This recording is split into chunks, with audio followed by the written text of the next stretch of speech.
Good evening. Welcome to our webinar about Puducherry cities planning stronger against climate change.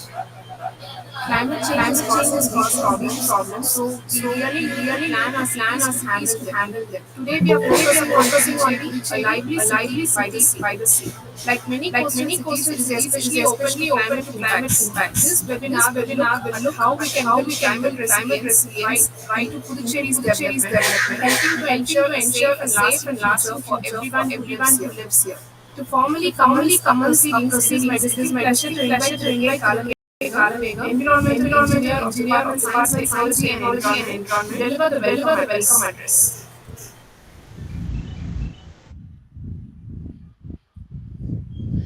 Good evening to all, and a very warm welcome. On behalf of the Puducherry Climate Change Cell and the Department of Science, Technology and Environment, Government of Puducherry, I am pleased to welcome you all to this important session of our webinar series on climate change. On today's theme, integrating climate resilience through Puducherry's urban planning. As we all know, climate change is no longer a distant possibility. It is a lived reality. Coastal regions like Puducherry are experiencing increased urban flooding, saline intrusion, heat stress, and infrastructure vulnerabilities. The way we plan, build our cities today is to determine our capacity to withstand tomorrow's climate shocks. That is why today's session is especially significant. We are joined by Dr. Anushya J, an accomplished climate change researcher who brings both academic depth and real-world application experience to this webinar. Dr. Anushya previously served as Group Head Adaptation and Risk Analyst at the Center for Study of Science, Technology and Policy, CSET, Bangalore, which is one of India's premier think tanks. And more importantly, she led the development of the climate risk assessment tool, which we call the CRAT tool, which is specifically tailored for Puducherry. This CRAT tool was developed by the Department of Science, Technology and Environment in collaboration with Bangalore, and it is a pioneering effort in integrating climate exposure and risk data in spatial and urban planning frameworks. It provides the planners and researchers the structured methodology prioritize adaptation interventions in vulnerable zones, making it a cornerstone for building a resilient Puducherry.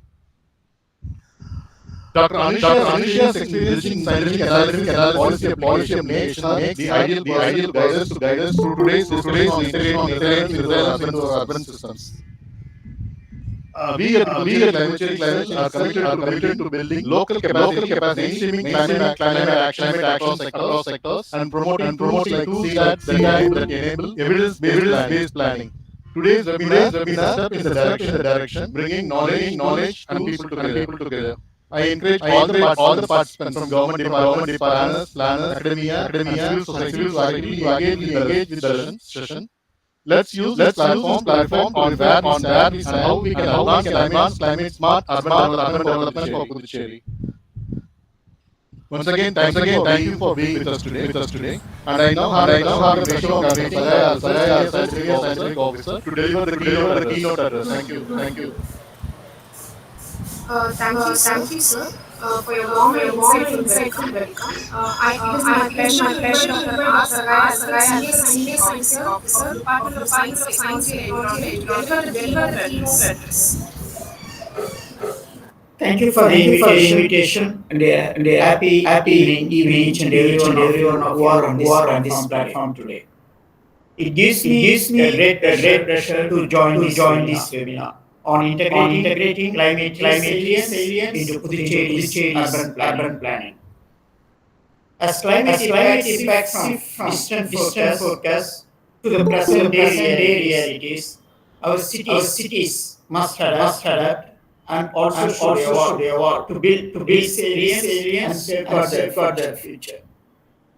Puducherry, which has a rich cultural heritage, dense coastal ecosystems, and urban form, is uniquely positioned, but also uniquely vulnerable to climate risks. We are already witnessing changing rainfall patterns, rising sea levels, urban heat stress, and soil intrusion, the various threats that challenge the sustainability of our cities, and also the lives they support.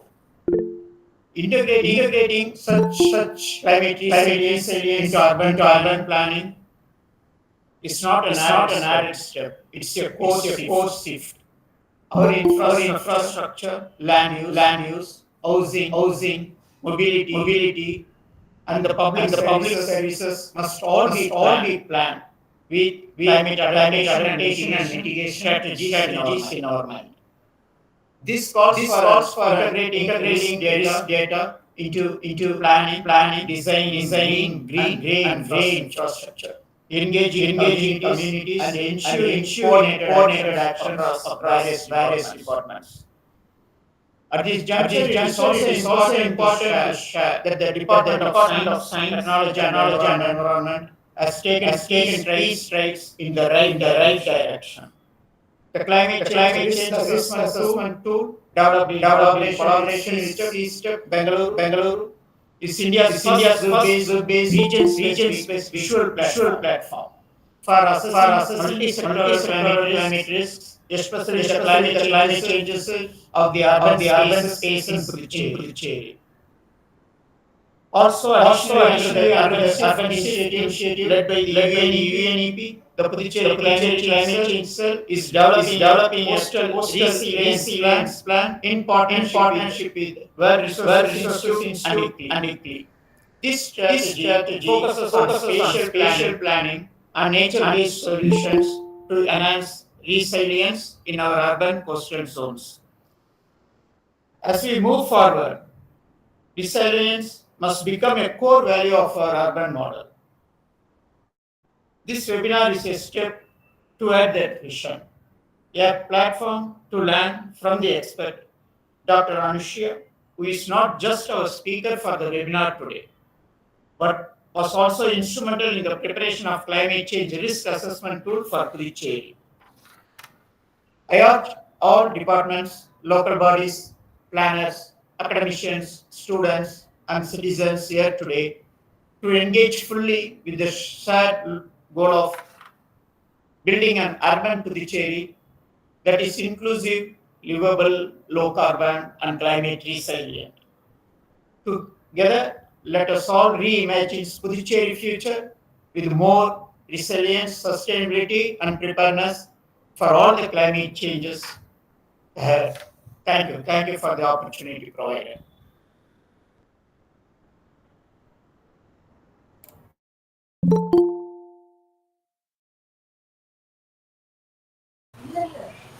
Thank you, sir, for your thought-provoking keynote address. I now request Tirti Balaji, Senior Project Associate of Puducherry Climate Change Cell, to introduce our today's resource person for this webinar. Thank you. Our speaker today, Dr. Anushya, she holds a PhD in climate change impacts and vulnerability on urban natural resources. She has over 17 years of interdisciplinary research and policy experience in climate risk, resilience, and natural resource management. She has designed and led projects and programs focused on addressing challenges in integrating climate risk information in developmental planning processes. Dr. Hanushya has experience working with Anna University, GIZ, and CSTEP. She was instrumental in generating climate knowledge base for Tamil Nadu to support the State Action Plan on Climate Change under NMSTCC of the Government of India. And she has also played a part in revising Tamil Nadu's State Action Plan on Climate Change 2.0. Dr. Anushya spearheaded the team in developing the CRAT2 climate risk assessment tool for Puducherry in partnership with the Department of Science and Technology and Environment, Government of Puducherry.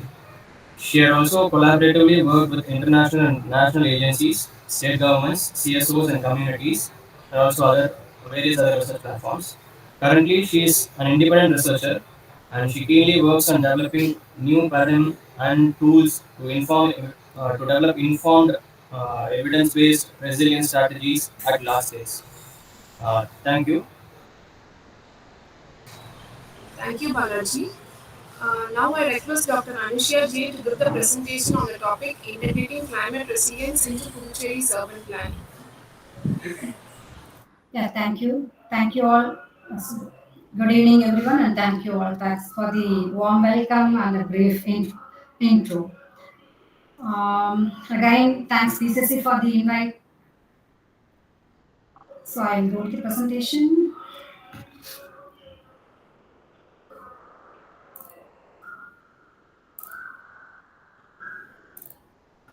Is it okay? Can you able to see? It's not in full screen mode now. What about now? It is the screen only now.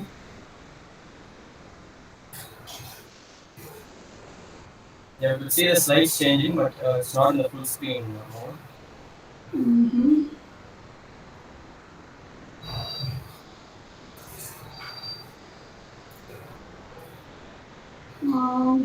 Give me a second then. Or shall I continue in this way? Yeah, but this is okay. You can continue. Right, okay.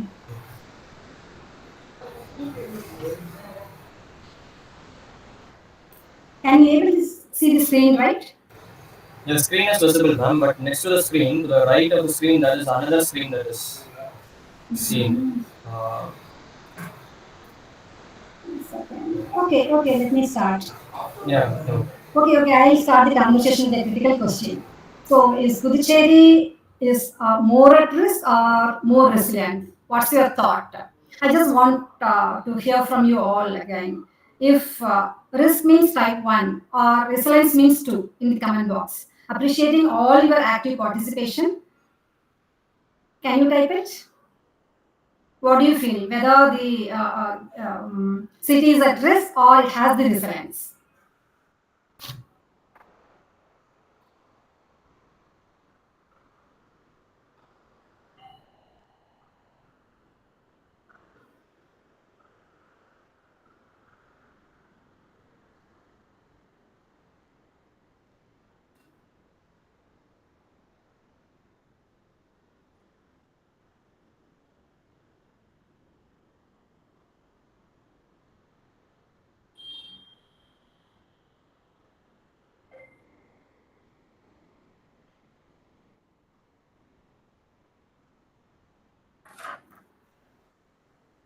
Balaji, can you let me in some other device?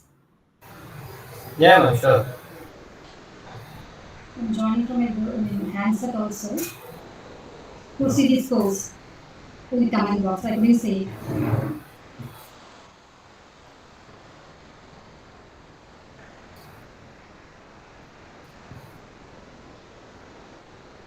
So it is up to you, ma'am. If you are willing to connect from some other device, we'll no issues. We'll let that No, be. just I want to see the comments. Here I couldn't see. Okay, okay. It's my handset only. Please let me Yeah, in. okay, okay.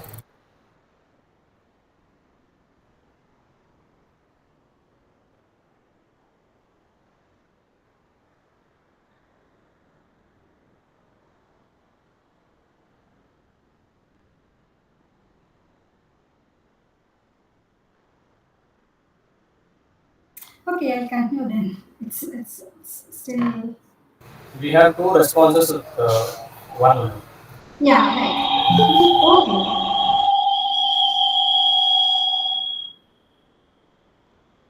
Okay, mostly as one risk only. So, oh yeah, that's good actually. So, we'll be exploring why cities are at risk, what is resilience, and what's the need for integrating the resilience into the city planning. So, can you see the this NASA satellite image? I guess you might have all seen this picture. What do you see here? Anyone, please, or type in the comment box.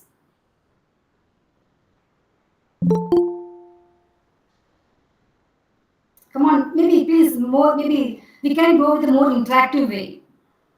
So what do you see here? You can see the nighttime satellite image here. What do you see here? Anyone, please? Okay. Yeah. So I see maybe you can see the bright lights of the cities, the power consumption and the emission. That's the result of emission, right? You can see the cities and its connectivity with the rest of the world also. So I'm seeing this map. as the cities are the nerve center. You can see the development, connectivity, growth pattern, economy, and everything actually. Actually, this is really wonderful to see the development. Again, so cities are driving the economy, but they also drive the emissions also. Today, nearly 56% of the world's populations are living in these cities. Nearly that is 4.4 billion inhabitants are living in the cities, and by 2030 it will be around 60%. But spatially, the cities account only it's less than 1 point something of geographical area. This trend is expected to continue with the urban population more than doubling its the current size by the 2050. Again, more than 80% of the global GDP is generated in cities only. So energy is the major factor for the development. It is developed. It is needed for the transport, industrial, commercial activities, and buildings, infrastructure, water distribution, everything. So cities consume more goods, generate more waste, and demand more services. Energy use in air condition, packaging food, or e-commerce logistics will all lead to the indirect emissions too. So cities consume on the whole of some uh, now it is 78, 75 to 78 percentage of the world's energy and responsible for the around 80 percentage of the greenhouse gas emissions. So again, it's contributing more towards warming. So one side there is a fast urbanization rate and more energy consumption, everything, and cities are growing in a big and bigger and heated up. And the other side, world is witnessing the changes in the climate. So we are now living in the warmer, better world where climate extremities are not exceptions but the new normals. Warmer and better worlds are becoming the new normals. And again, Sorry for the interruption. yeah. We just for the confirmation, we still see the second slide. Are you changing slides or is it Yeah, not? I'm changing the slides. No, no, we are still in the second slide, ma'am. Oh, can you see it? No.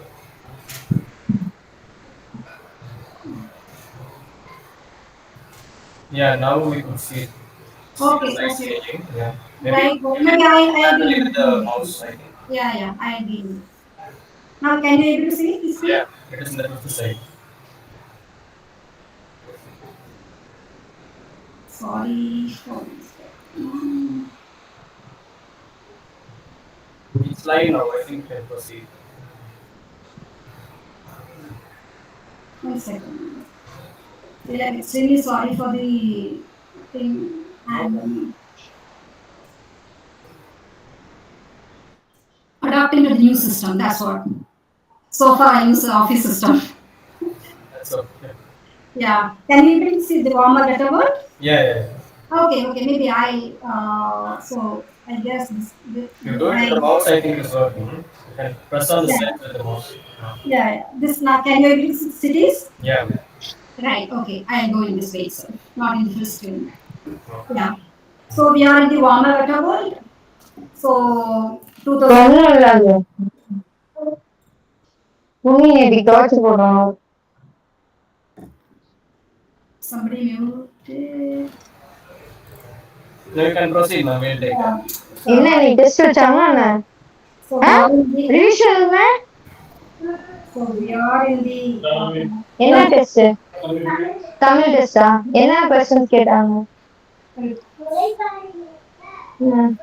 என்ன mute பண்ண முடியல?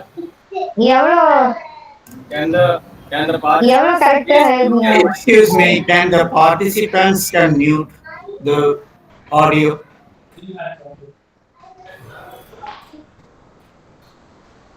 Yeah, 2024 is the warmest world in the last 175 years. So you can see it here.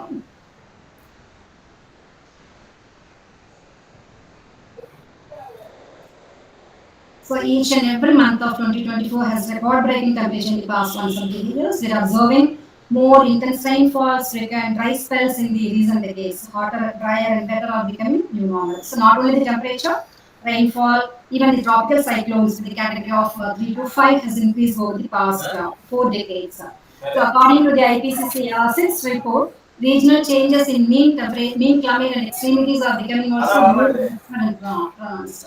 This means Heat waves have used to happen in 50 years, now occur every few years.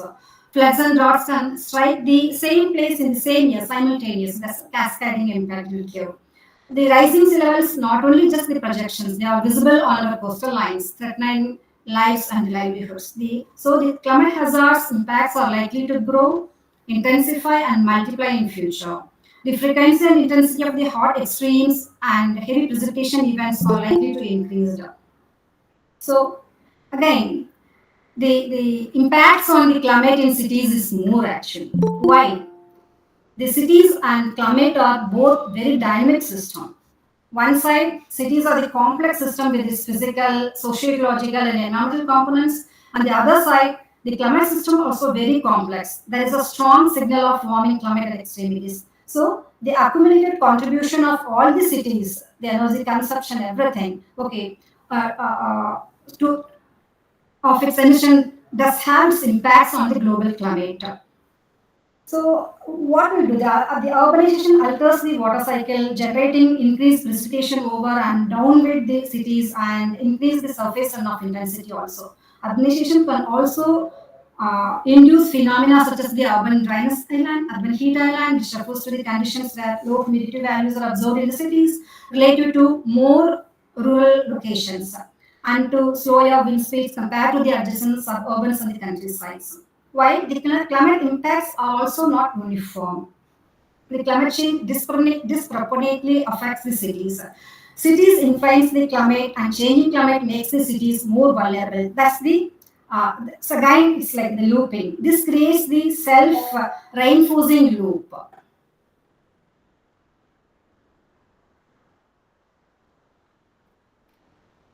Unless we intervene, it goes like this. At present, 58% of the global cities are highly exposed to at least one of the six hazards.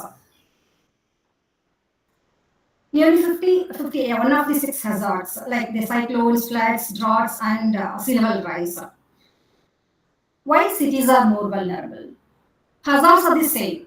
Maybe spatially there will be some variation, but within the cities, the hazards might be, there won't be a big change in the hazard spatially actually. So the flood, heat wave, droughts, but why cities are more vulnerable? It's because it's exposure. It's because it's sensitivity. The cities are highly sensitive. The flooding had been identified as the most common risk across more than 1,600 cities, each with the trillion inhabitants. In 2019, floods caused almost $46 billion in economic loss and 4,500 deaths globally, accounting for almost half of the deaths from the natural disasters in the year.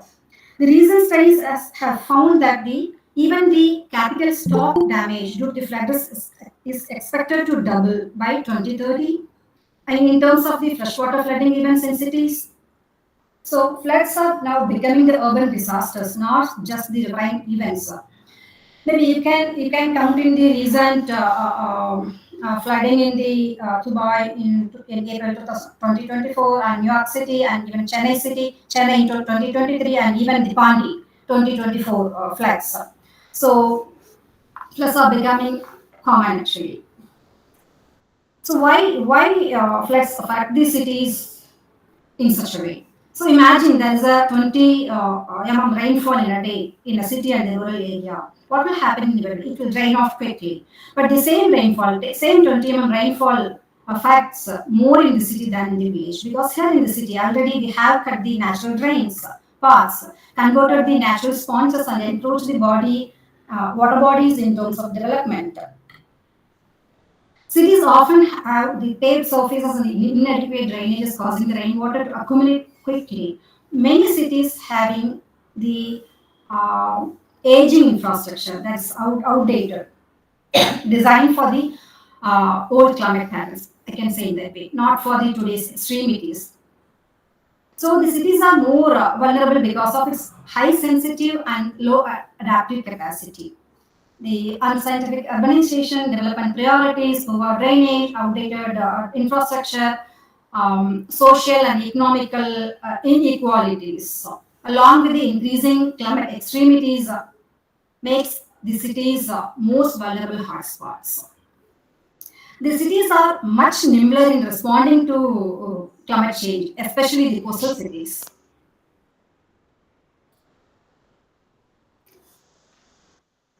Again, the cities are drivers of change also. Cities, especially in the coastal and fast growing regions, are the front line. They hold both greatest exposure and greatest opportunity to build the resilience. So maybe one way it is more vulnerable to the climate change, another way it holds the powerful drivers of the transformation. Because in cities only, the changes happen fastest. The cities are the centers of innovation, finance, governance, and the community action. So over half of the world's populations, we know that, lives in city and expected to grow. There's a lot of potential is there. As the way city plans grow, invest today will define our global climate future. Without preparation, these risks will cause economic loss, public health emergencies, and the social stability. So we must start planning for resilience under future climate scenarios. So what is resilience? So today we are going to talk about the resilience. What is resilience? The resilience of the capacity of the people, community, and ecosystem to face with the shock or stresses, any shock or stresses, to maintain or quickly restore its function. It needs to prepare for or respond to or recover from the impacts of the climate change, such as extreme weather events, sea level rise, droughts, heat waves, and floods. So it means bouncing back stronger after the climate. If any climate shock comes, it needs to bounce back and it needs to adapt before they strike. So that's the resilience. That's the stark difference between resilience. So the ability of the system to absorb, ability of the system and components is the part to anticipate, absorb, accommodate, and recover the effects of the hazardous events in a timely and efficient manner.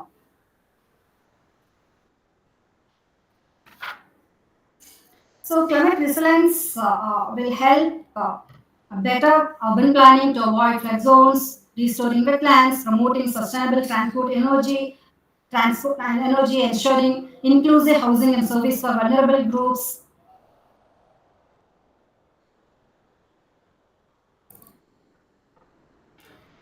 So today, resilience is not just the local thing. It's a national priority and a global necessity.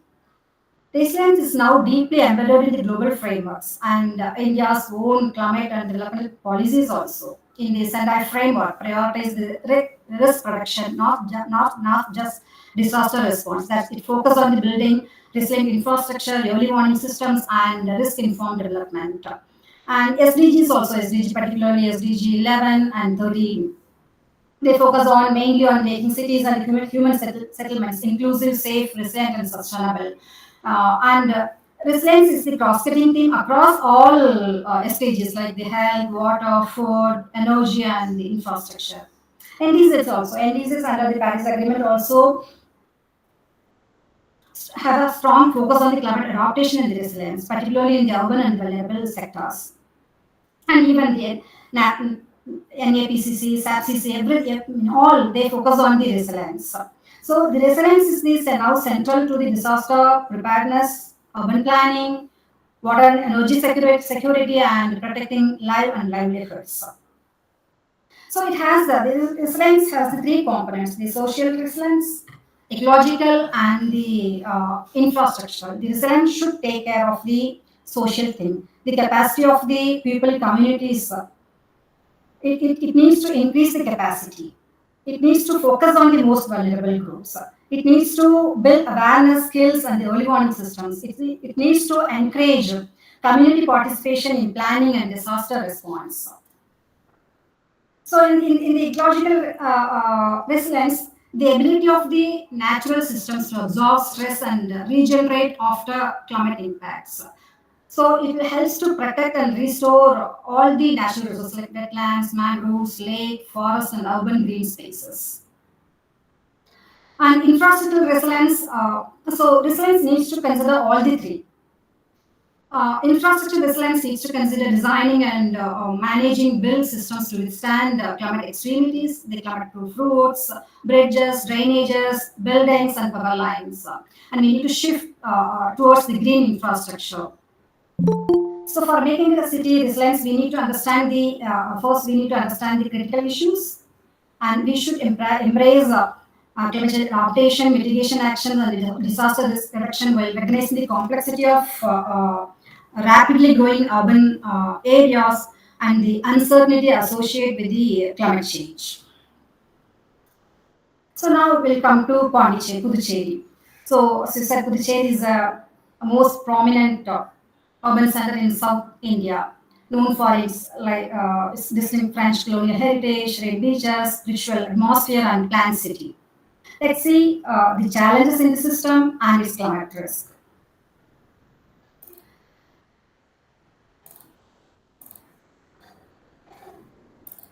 So, what are the urban issues in the Puducherry? Like any other city in India, Pondicherry has also gone drastic changes in their developments, particularly the population and the land use. So Puducherry's urban agglomeration had a population double in the last 20 years. And the built-up area also is increased much. In the recent latest remote sensing study 1997 to 2000, the changes in the built-up area, it shows nearly built-up area has increased 16 square kilometer to 90 square kilometer, and agriculture area has reduced much actually. So the regional planning studies also highlighting the unchecked urban expansion leading to the conversion of agriculture and coastal wetlands into the built-up areas, compromising the biodiversity and the water system. What are the other things? So as urban grow, again the municipal solid waste generation nearly it generates nearly 370 tons per day.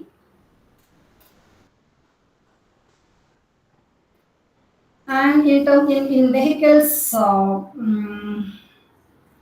large number of old and government vehicles continuing operations without the regular emission testing, and there is a steady increase in the vehicle population, vehicle numbers also. The downsides also increased. The air quality also it's not in the good condition, and groundwater in coastal Puducherry is found at the shallow depth of 5 to 10 feet. Through further inlands, it may reach 30 to 40 meter. So there is an fluctuations and aquifer also is not in good shape. So the rapid urbanization over the wetlands limits the natural recharge zones, which along with the over extraction and the tourism pressure contribute to the declining water tables and the potential salt water intrusion. So you can see in these maps, again, this map was generated by WRI India, the recent urban shift workshop. You can see the growth patterns. So in 1980, the city is in, I mean, the expansion of the city is multifold now. You can see it here. So as the city expands, the heat island also is there. You can see the heat island along the city growth here.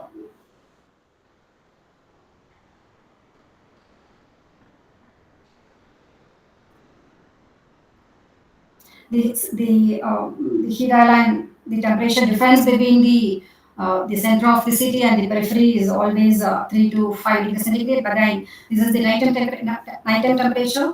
In the nighttime, there is the difference between 3 degrees centigrade. It's 27 to 25, and daytime it will be much up. Daytime, I mean, I didn't get the daytime figure here, but it will be around 3 to 5 degrees hotter. The central parts are. So the densely built zones, especially along the coast, raise the urban heat islands concerns and infrastructure overloaded. Even the peripheral area also having some growth patterns and the urban heat island impact. So these are the urban issues. So what's the changes in the climate? You can see the changes in climate in the past 35 years. 1979 to 2024, and this data, I mean, I got it from AW site. You can see the gradual upward trend from. So you can see the gradual upward trend. So indicates the warming over the time. You can see the climate stripes shift from the cooler blue to hotter red. You can see it here. The hotter red the hotter reds are in the recent years actually. Even the rainfall trend line shows slightly upward slope. So the baseline reveals the increasing frequency of Pondicherry is getting the marginal better over the recent decades.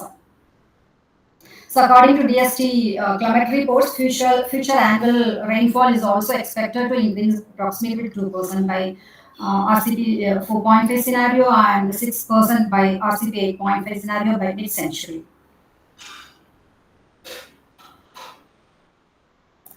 So again, the urban diurnal temperature range. What is diurnal temperature range? So in the previous slide, I've seen the nighttime temperature. So the difference between the day and nighttime temperature is the diurnal temperature range. So in the humid and tropical cities like Puducherry, DTR trends is typically 5 to 10 degrees centigrade due to high humidity and maritime influence. While over the years, you can see the declining DTR trend here, nearly around 1 degree decrease in the past 20 years, from the 23 years. It means the nighttime temperature are becoming more hotter. So across coastal South India, including Tamil Nadu and Andhra, the diurnal temperature range is declining. It means the nighttime temperature are rising faster than the daytime temperature. So they have the urbanization and build-up influence of the DTR. Urban built environments trap heat at night, and especially in the dense, low green area. So the warm, so automatically the once the nighttime temperature increases, the gap between the day and night temperature decreases. So the warmer nights prevents cooling, leading to the poor sleep and heat stress. It leads to the health risk and health risk. So Puducherry is also witnessing the decreasing DTR trend. So cyclones, there is no need to say. Puducherry lies in the cyclone prone zone, typically impacted by the storms that cross just north and south of UT. So regards from the past shows approximately 13 cyclones directly affecting South Arcot, including the Puducherry districts, the high concentration during only in the November and December. And the reason cyclone, I mean, we can remember cyclone Fangal was the most intense in the recent memory with unprecedented rainfall and flooding.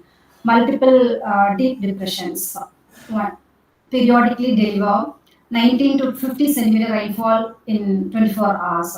The cyclone intensity and frequency also increasing.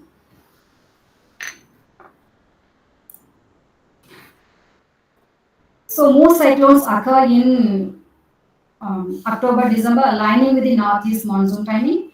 The recent storms also like slow moving. You can see the Bengal and Ravi invade the near coastlines, amplify the rainfall totals. So, the impact amplification due to the urban, the high density areas like the area are vulnerable to flooding and the infrastructure damage, even when not at the storm center. The storm surge refers to the rapid rise in the sea level above normal tidal levels caused by the winds and low pressure during cyclones. So in Puducherry, due to the flat coastal geography, even a surge of 0.5 to 1 meter can inundate the low-lying zones and erode the vulnerable beach fronts. Normally, during the cyclone depression, storm surges will occur. Maybe you can, maybe you might remember during Cyclone Fangal, the IMD issued the storm surge warnings up to the 1 meter for the Puducherry coast. So for the 1 meter surge in Puducherry can significantly worsen the urban flooding during the tropical cyclone. This is what happening. So each and every time there is a cyclone or depressions, the storms. Again, this is the cascading effect. Cyclone, storm surge, flooding. These are all three the cascading one. Cascading and compounding effects. The next one is the shoreline changes.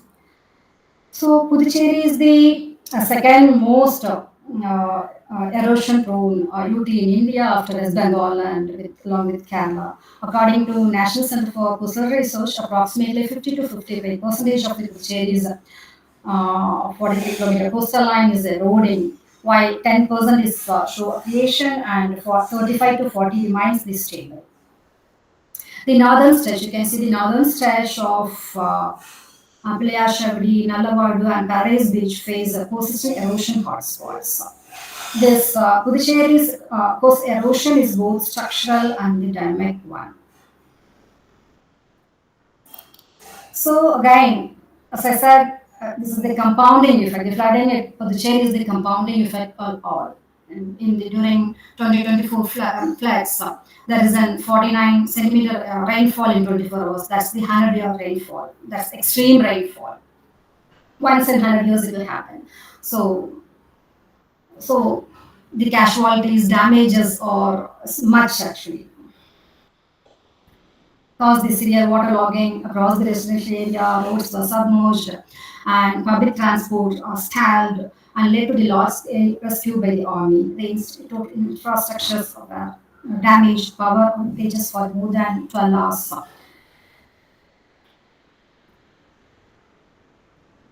So, flooding consequences include the urban areas like Ntalpe, Dupalam, and the Lost Part are constantly affecting due to the low-lying terrain and the poor drainage systems. So, what will be the flooding and the future climate scenarios? And this study was done by a sister. So, this is, I mean, already this is part of CRAT tool. You can see the 100-year flood event. Maybe you can, in the previous slide, maybe you can see the 100-year flood event was 48 centimeter in 24 hours. So, if 48 centimeter happens, where are the places will be inundated? So what will be the sectoral infrastructure will be affected? So maybe you can see it here. See it here. This is the exposure of the 100-year flood event. That's again. So in our study also, 49 centimeter. It's 100-year it came actually. So for 49 centimeter rainfall, the inundation area this it will be. You can see it here. How the road networks, how the industrial areas, and even the agriculture indicators, the pumping stations and the treatment plants and the dead zone areas and processing units, how they're exposing to that flood events. So now you can say, is the city is ready to recover from the upcoming climate catastrophe? Or what do you feel? So we have seen the risk. So the risk is more. So what will be the, so are we ready?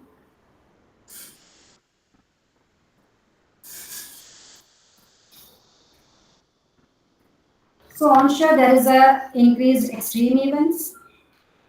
We have analyzed the system and climate consequence also. So increasing climate extreme events, intense rainfall, cyclones, DTR is increasing. There is an unregulated urban expansion in the low-lying areas. Infrastructures are not designed for the extreme events. You can say it here. For the 100-year onshore, it's not only Puducherry. Many cities are not prepared for the 100-year event. Even some cities, 2-year rainfall event. All our storm drains are designed previously, long before. Is 2 and 5-year rainfall event. So we need to cope up. We need to prepare for the 100-year event. So again, Puducherry is also having the unique vulnerability to the coastal erosion, cyclones, and flooding. That's compounding effect. So again, the strengths. So far, the strength is the Puducherry has the active state disaster management authority and the local disaster cells. Also, it's there. Regular cyclone warming, rescue drifts, and temporary shelters. Also, is there. You have the SAP-CC climate change cells. Through that, we identify the vulnerabilities, especially in the coastal and the water-related zones, and coastal protection measures. Also, it's done through the various programs, and even the efforts in the urban flood mitigation also it's part of the smart city vision. But again, where's the lag? What's the need for the integrated planning? Thing is that the threats are more. The threats are there is the interconnected risk actually. So we are not prepared for the interconnected risk. That's the thing. Sorry. So all the hazards are interconnected. The intense rainfall, poor drainage, cyclones, so all are interconnected. So again, it's connected to the urban flooding plus power cut plus heat waves, the emergencies. It affects all the sector. So again, the silos approach. Only the disaster response or only the infrastructure fails to address the cascading impacts. But now the system, we need to face we need to prepare for the cascading impacts.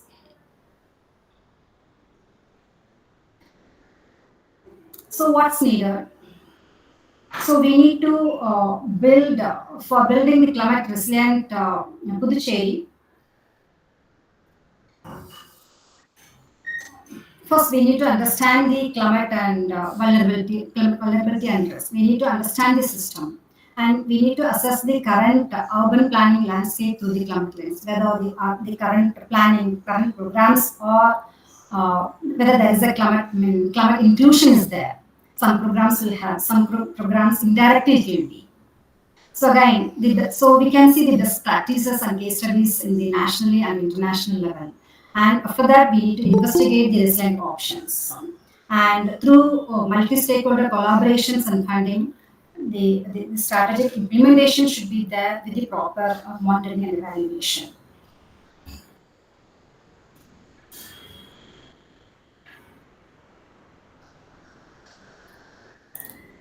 So maybe you can see. So urban understanding the urban vulnerability and the risk, the CRAT tool will have the detailed information on the sectoral information of the climate vulnerability and the risk. And even the recent the climate lab which we did with the WRI also give the system vulnerability like urban heat islands, everything. So you have the climate risk and vulnerability at different level. So in this, so how to assess the urban planning landscape? So maybe for just for the understanding, I took Puducherry planning area, this proposed land use 2036. And this is the officially legally binding guide for the urban planning up to the year 2036. And I mean, this is the only current blueprint I saw guiding the land use, infrastructure, civic services, tourism, and housing development. It has the coastal regulation, zones and rules, coastal regulation in environmental sustainability, detailed stormwater and the drainage improvements, and detailed land use regulations in hazard-prone areas. Maybe, for example, in the coastal regulation rules, which limits the developments in the eco-sensitive areas like the beaches, mangroves, and tidal wetlands. It identifies the no developmental zones and low intensity zones along the coast. It focuses on the wetland protection also, and buffer zones indicates the attempt to mitigate flood and the ecosystem risk.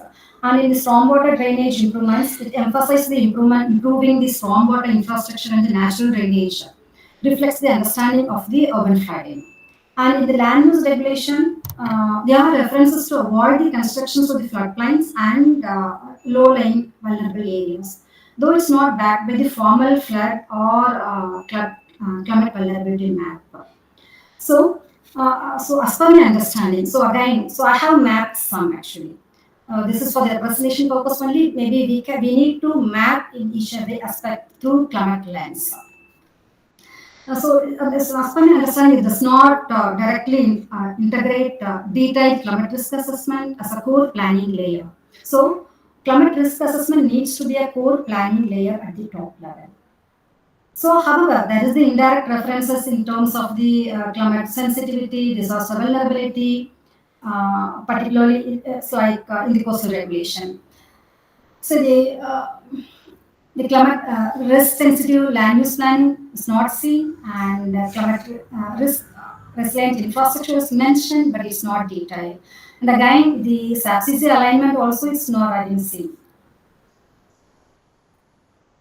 Likewise, the other programs also I analyze. Some of the programs which the recently the present and the past programs also and recently what focus area how it can be integrated in the climate. I have given it here. So likewise, all the programs can be mapped. So again, the case studies and best practices.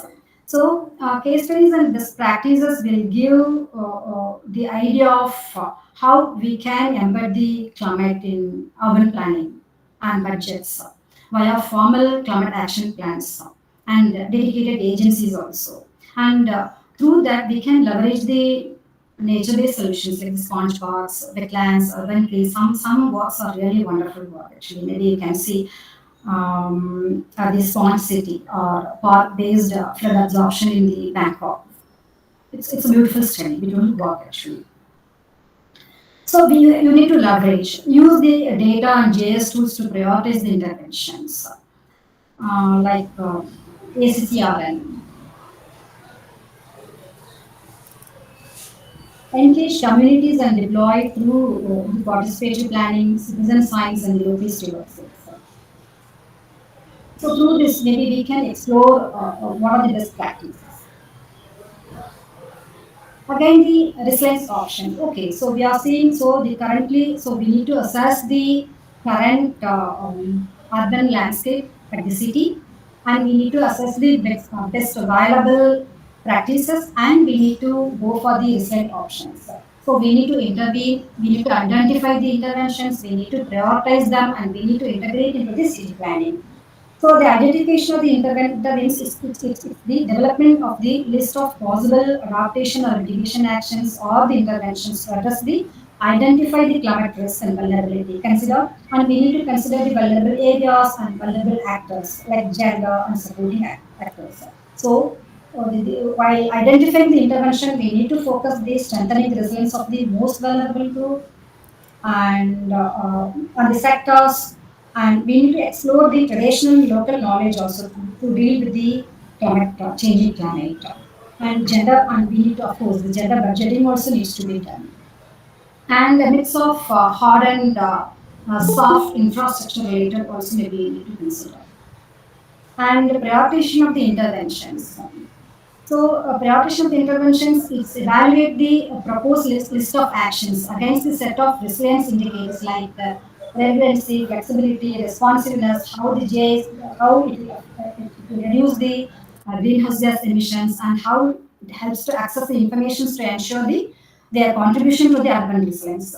Again, the redundancy will give the it's the system function through multiple paths or nodes. The performance is the critical. The single best solution is not the resilient actually. So it needs to be the multiple paths. So flexibility. The system also designed to be work with the under varied conditions, not the rigid one. So the flexibility is the system should not be the rigid. The solution should not be the rigid. It's so it should have the varied condition. So again, the responsiveness or reorganizations. These systems also needs to respond or change to meet the unexpected shocks, and flexible organizations and access to the resources, all the information, skills, equipments, knowledge, and experience need to.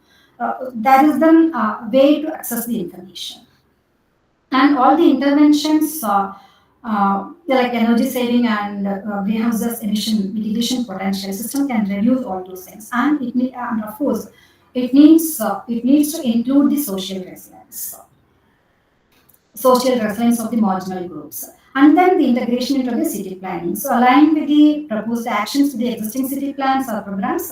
This will determine whether the required intervention can be integrated with the little or no additional resources, or with an existing departmental program, or the project. So maybe we can. So maybe I have taken some example from the. One second. Yeah, you can see it here. I can take. I mean, I took some example from CDKN, yeah, Climate and Developmental Knowledge Network. This is a sample worksheet. How you have to identify the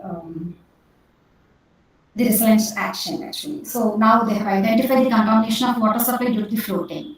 So again, they have identified the vulnerable area and identified the vulnerable actor and the supporting actor. So they have identified the potential climate resilience intervention as the rooftop water harvesting and the safe storage. Again, they have mapped rooftop water harvesting and solar map. How you need to prioritize whether it has the redundancy, whether it has the flexibility, whether it has the responsiveness, whether that particular action has the access to the information or energy saving. So all this needs to be mapped. So for like that, each and every identified climate actions needs to be prioritized in this way. Again, the feasibility. Suppose if you are, how the proposed action, how it is feasible, whether it's feasible technically or whether it's feasible politically or financially. So that also needs to be mapped. And again, it needs to map with the relevant program and relevant programs or upcoming ongoing programs. Maybe we need to plan.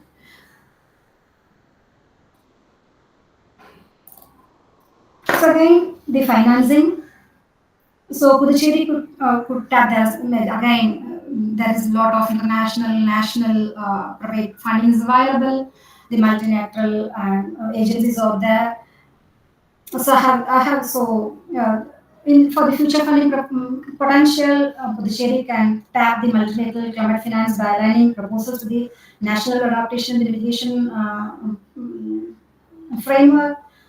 Again, the bundle of multiple scheme funds, like for example, the Smart City or Onward or NAPCC, for one integrated project for the flood resilient climate corridors also can be proposed.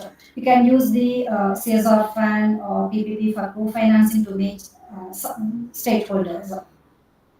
So again, like the CSR, many CSRs available for water body regeneration and urban sanitation, livelihood training, or solar, many potential CSRs are available. Nowadays, several green venture capital or impact investment funds are also operate in India to support the clean tech startups, urban agriculture, climate resilient infrastructure, and the water recycling interventions.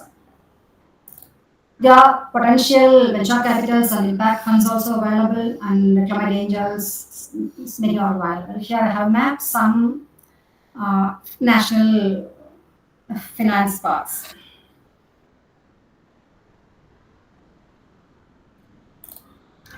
So again, the monitoring and evaluation framework will help cities to keep track of the activities that are scheduled for the implementation periodically.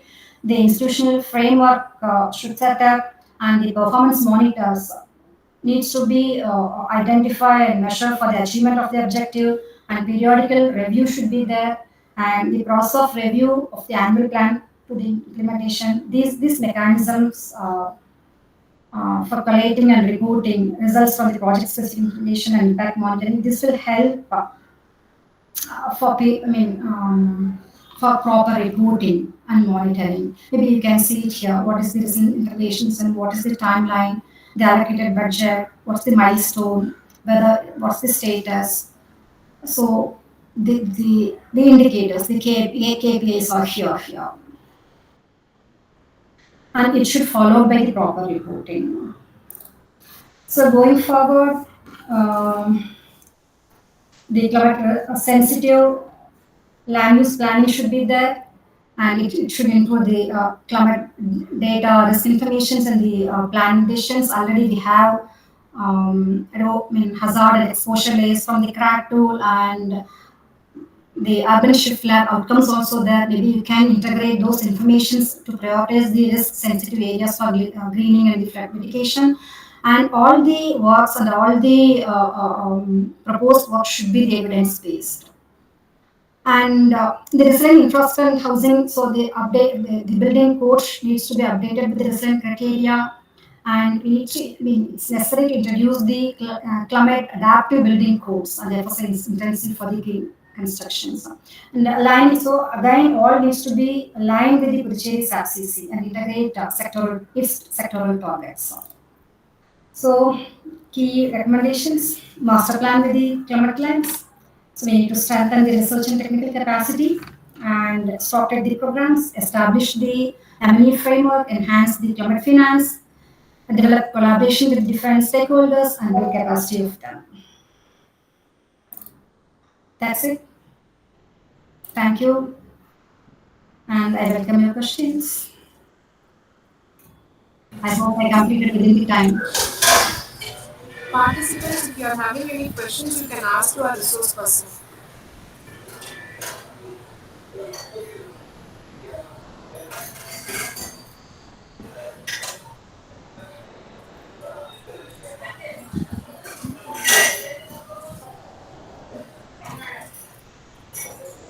Okay then, so now we are moving to the last session. Thank you ma'am for your incredibly informative and engaging presentation. I now request Srimati S. Antarlakshmi, Senior Project Associate of Puducherry Climate Change Cell, to deliver the vote of thanks.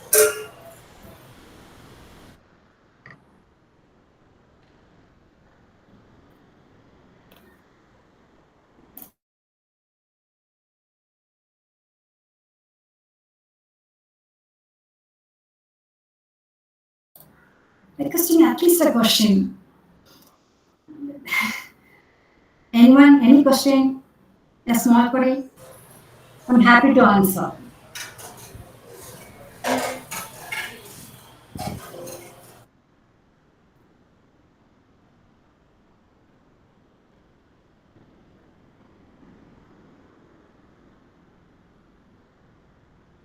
At least anyone, please come up with your thoughts on what's expected in this presentation, what you like, what's needed. Anyone, please?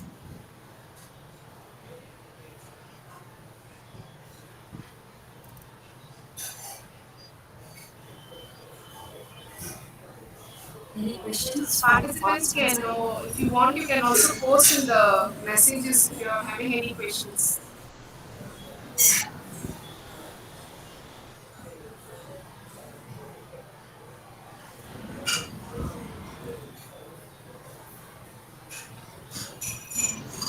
Ma'am, I think no questions. We can go for vote of thanks now. I guess everything is clear. I hope. Okay. Fine. Thank you, Kennedy. Good evening to everyone. On behalf of the Puducherry Climate Change Cell, I extend my sincere gratitude to all the participants for joining today's webinar on integrating climate resilience into Puducherry's urban planning. A special thanks to our resource person, Dr. Anusha J, for her insightful presentation on climate resilient urban planning. Her comprehensive overview of integrating resilience into Puducherry's development framework offered valuable perspective on adapting to climate changes. Her detailed explanation of land use reforms, green infrastructure, and nature-based solutions was both informative and thought-provoking. And your presentation is also very visualized in perfect manner, ma'am. Thank you, ma'am.